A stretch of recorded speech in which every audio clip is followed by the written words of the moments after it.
روغن تل ڈالیں گے یا روغن زیتون ڈالیں گے، اور بخورات سندل اور ہرمل کافور اس کو رکھیں گے۔ بخورات کو جلائیں گے اور دیپ جلائیں گے۔ جب آپ دیپ جلائیں گے تو دیپ جلانے کے بعد یہ تمام اشیاء جو ہیں یہ سرخ کپڑے کی چوکی پہ رکھی جائیں گی، اور اس کے اوپر جو آپ پڑھیں گے اللہ تبارک و تعالیٰ کے نام اسماء مبارکہ عبرانی زبان میں ہے، یا برہوت یا شماخ یاہن شافی، یا برہوت یا شماخ یاہن شافی، یہ اللہ تعالیٰ کے نام ہے جو کہ 1991 مرتبہ آپ لوگوں کو پڑھنے ہیں۔ یا برہوت یا شماخ یاہن اور شافی، یہ 4 اسماء ہیں جو کہ جو بھی اپنی حاجت کے لیے پڑھے گا اس کو 1991 مرتبہ پڑھنا ہے، اور اندر حصار میں رہے گا، بیٹھ جائے، آرام کرے، کوئی مسئلہ نہیں ہے جب تک ورد مکمل نہ ہو۔ اور پھر آپ جو ہیں دعا مانگ سکتے ہیں، جو بھی دعا ہو، سحر و جادو کی، کاٹ کی دعا ہو تو حضرت اقدس رحمۃ اللہ علیہ جو ہیں آپ کی جو ہے سحر و جادو کو کاٹ دیں گے۔ جناتی شیاطینی اثرات ہوں، گھر پہ برے اثرات ہوں، وہ سارے جو ہیں حضرت اس کو کاٹ دیں گے۔ اگر کسی کی کوئی بندش ہے، شادی کی بندش ہے، روزگار کی بندش ہے، صحت کی بندش ہے، یا جناتی آسیبی اثرات کی وجہ سے بندش ہیں، تو تمام بندشوں کے بد اثرات جو ہیں حضرت داتا گنج بخش علی حجویری رحمۃ اللہ علیہ جو ہیں وہ اس کو دفع فرمائیں گے۔ چراغ روزانہ جلانا ہوگا، اور کھانے پینے کی جو اشیاء ہیں ان میں سے کچھ حصہ نکال کے آپ کو روزانہ دریا میں ڈالنا ہے، پھول بھی دریا میں ڈالنے ہیں۔ بقایا جو اشیاء ہیں وہ آپ لوگوں میں تقسیم کر سکتے ہیں، غربا میں، بچوں میں، معصومین میں، جو چھوٹے بچے ہیں ان سب کو کھلائیں، اللہ تعالیٰ فضل فرمائے گا۔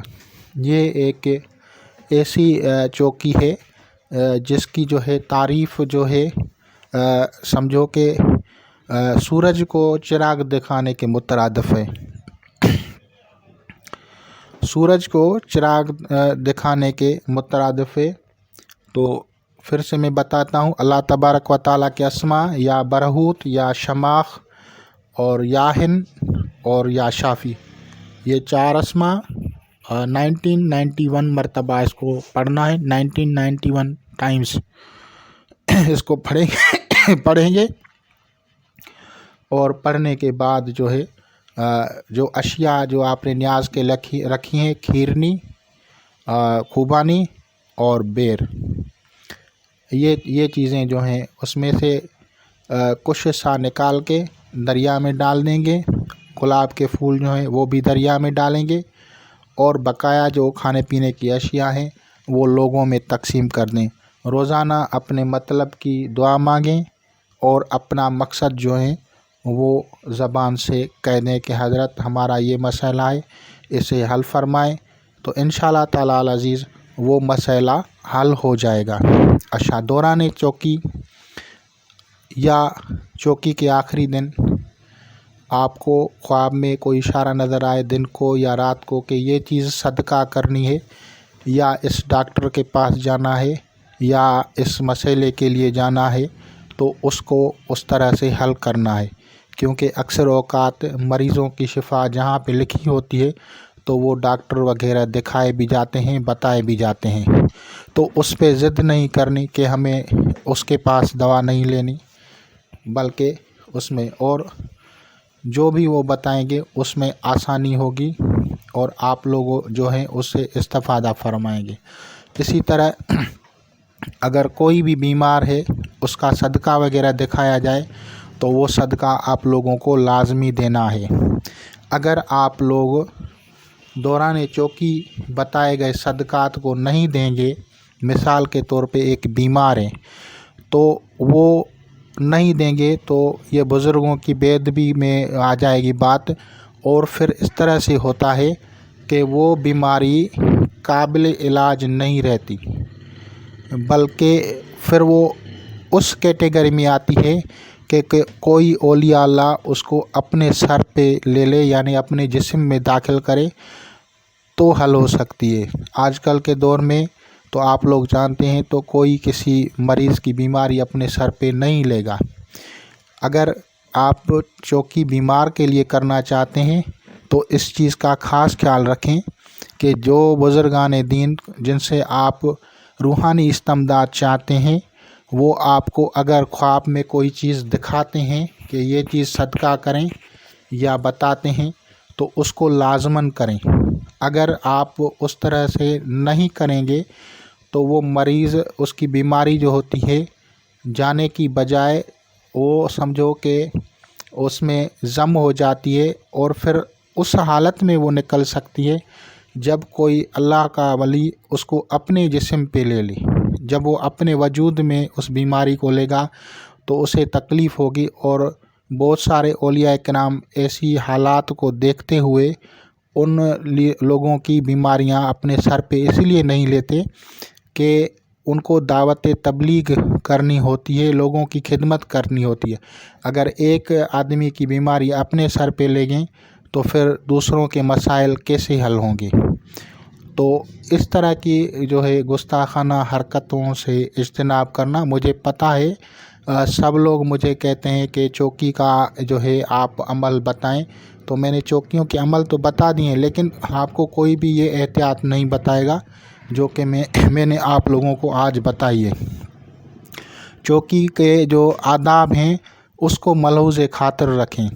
چوکی کے دوران پرہیز جلالی جمالی کریں، اور تو اس طرح کی گستاخیوں سے بچیں۔ اور لوگ صرف اعمال کے پیچھے پڑے رہتے ہیں جبکہ ادب کو ملحوظ خاطر نہیں رکھتے، تو ان چیزوں کا خیال رکھیں، پرہیز جلالی جمالی کا خیال رکھیں۔